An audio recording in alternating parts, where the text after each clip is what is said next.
It's been raining here for days and it's been super cold, and today it is 70 degrees and the sun is trying to come out, and I'm getting outside for an outside jog. I've only been running on the treadmill, so got my new shoes, as you've seen. I'm actually gonna test out the terrain.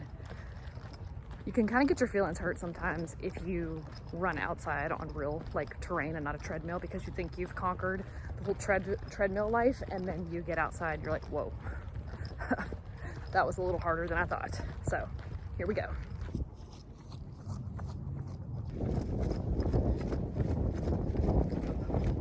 Whew. We're doing it. We're doing it. Where are we at? Almost a half mile. We're almost there. 10 minutes, 47 seconds. That's the fastest mile I've done, and I'm outside, and I'm going uphill, and I'm running over, trying not to die on these things. Whew, high five.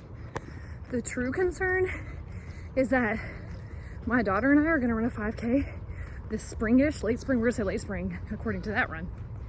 And I gotta do like 3.5 of those, but we can do it. We can do it, we gotta start somewhere. I just started in January, so pretty freaking awesome, actually. And I alluded to this in my last video, but we've had 3 babies out the wazoo, literally out the wazoo. 3 babies, and the 3rd one was rough. So to be able to run and still be in one piece, if you know what I mean, and not be how do I say this, peeing on myself, I'm just gonna say it, not be peeing on myself. That's a big deal. That means things are getting strong all over the body. The female body is incredible, in case you didn't know. And just for safety reasons, we're gonna go pee.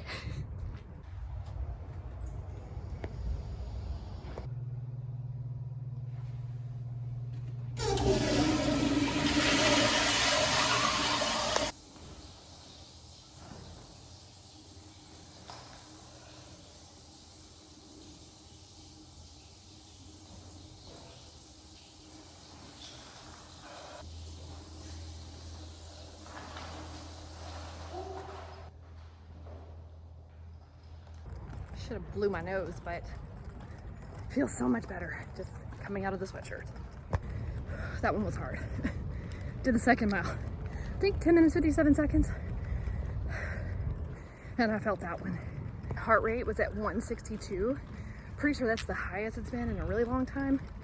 And it's already back down to 133, but thank you, heart, for pumping. There's like this moment where I come around the corner and I got like, I'm at, let's see, like 0.68 of a mile, and I'm like, oh, I was only gonna do a half mile, but then I was like, I feel like I can do it. And I wasn't really paying attention, so when I looked at my watch and I saw 0.68, I was like, okay, I can do this. And I was like, all right, because to me, I'm like, if I can get to 0.75, that's 3/4 of a mile. What's a quarter after that? That's how I do the girl math in my head. And then I got like around like 0.78. I was like, oh gosh, we got this. Then I got to like 0.80, and I was like, I don't know if I'm gonna be able to keep on. It's getting rough, getting a little lightheaded. And I thought about my dad. If you've read my book, you've read this or been around me, you heard it, that my dad, when he literally could not breathe, it's like a day or 2 before he died, he was at home, and my mom heard him in the other room saying, get your ass up, because he couldn't breathe. And he was like telling himself, like, stop being a little bitch, get your ass up. And like telling himself to breathe, telling himself to get up, come on, live, go. So I just heard my dad in my head, like, get your ass up. And that's where you go, do I have more to give? And I did. Squirrel, literally squirrel. And then I thought about labor and delivery with that 3rd baby. And I thought about how I was doing, like, going through labor and delivery. I had Pitocin because he had to be induced because I had preeclampsia. But I was like, I'm not using drugs for this. I'm not using pain meds. And switching arms, my arm is tired. And I was like, I think I was in labor. It was so much pain. I mean, I had natural labor and delivery with sway too, but it wasn't the same. It was different. It was like natural. It all kind of came on its own. Everything was good. And I think the nurse came in and checked, and I was like 4 centimeters, I think 2 centimeters or something crazy. And I'm like, oh my God, I don't know if I can keep doing this. And then she came back and I think it was 4. And then she came back and I was like 4.5. And this is, they come like every hour. I was like, I don't know. I don't think I can keep going. I don't think I can keep doing this. And I remember telling Tony, I'm like, I'm giving in. We're going for Pitocin. I'm literally suffering for no reason. Like, there's medications. Why do that? Like, you just know you're ready to throw in the towel, and that's your personal decision. And I was like, we're throwing in the towel. If she comes back and I have not dilated more than 5, like, we're done. She came in and I had dilated to a 7. And then I got this like extra rush of adrenaline and I was like, we got it. There is more to give. And then I had him. And if you hear my story, you know, I would say I would go back and take that epidural in a heartbeat. But here we are. I was very traumatized by all that pain, but here we are. My whole point is, as I was running and I got to that 0.80, I was like really checking with myself, because I'm all about like listen to yourself, but you also got to be able to trust yourself.